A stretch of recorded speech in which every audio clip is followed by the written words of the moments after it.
स्वागत है आप लोगों का आपके अपने YouTube channel Mukesh Kumar commerce में।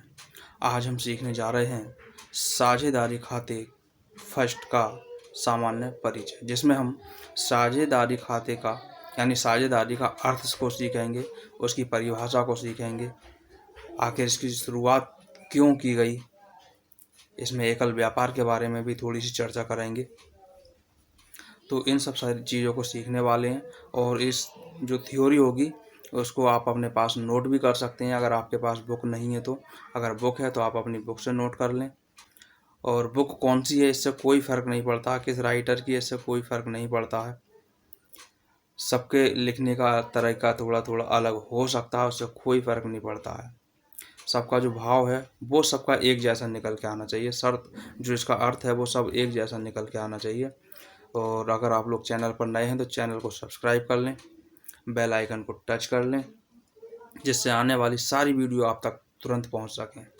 और वीडियो को लाइक करना ना भूलें, वीडियो को लाइक भी करते रहें और कॉमर्स के अन्य स्टूडेंट्स के पास में वीडियो को शेयर भी कर सकते हैं। तो देर ना करते हुए वीडियो को शुरू करते हैं।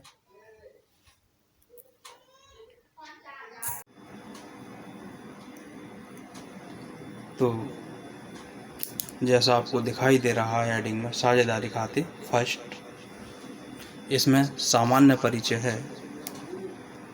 अगर ये आपके पास बुक में लिखा हुआ भी होगा और इसको मैंने टाइप करा लिया है, तो इसके द्वारा हम इसको समझते हैं। जैसा कि देखें, साझेदारी दो या दो से अधिक व्यक्तियों का एक संगठन है जो सह स्वामियों की भांति लाभ के उद्देश्य से किसी व्यवसाय को संचालित करते हैं।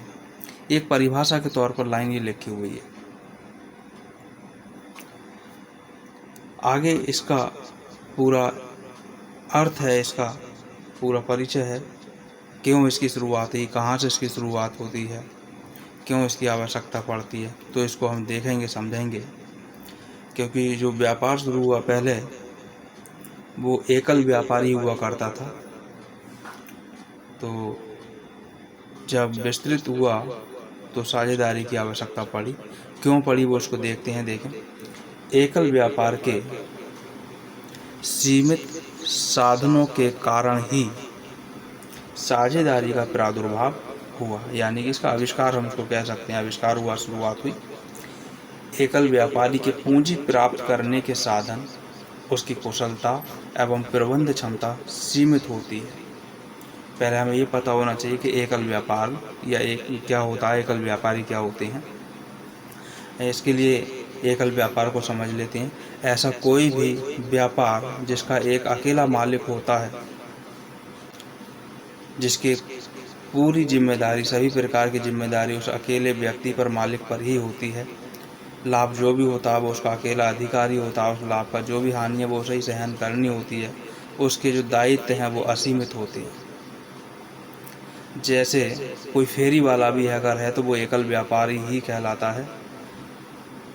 कोई किराने की दुकान गांव में, मोहल्ले में, शहर में जैसी भी होती है, उसका एक अकेला मालिक है, वो एकल व्यापार ही कहलाता है। ऐसा व्यापार एकल व्यापार, और उस व्यापार का मालिक एकल व्यापारी कहलाता है। तो एकल व्यापारी के पूंजी प्राप्त करने के साधन, उसकी कुशलता एवं प्रबंध क्षमता सीमित होती है, जिसके कारण वह एक विकासशील व्यवसाय की सभी आवश्यकताओं को स्वयं पूरा नहीं कर सकता।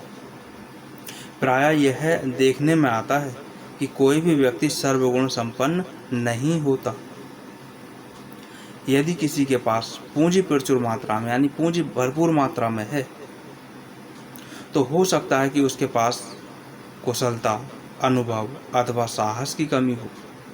इसी प्रकार एक कुशल तथा अनुभवी व्यक्ति के पास पूंजी की कमी हो सकती है।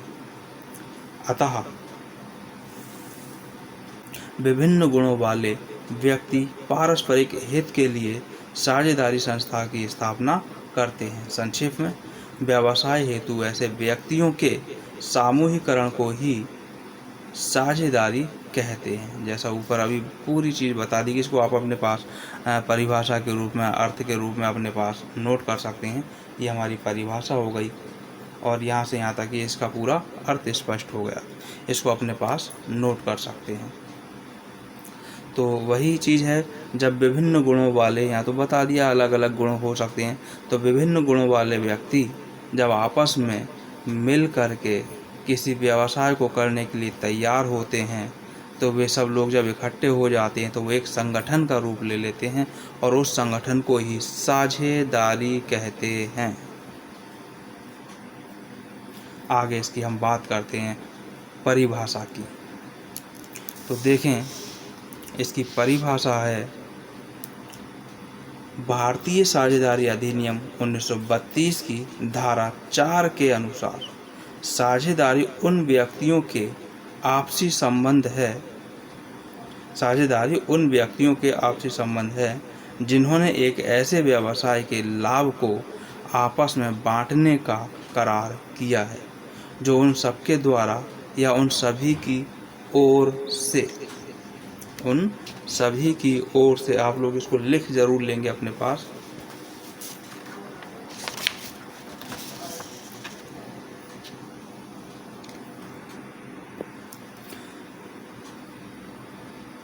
उनमें से किसी एक या अधिक के द्वारा संचालित किया जाता है।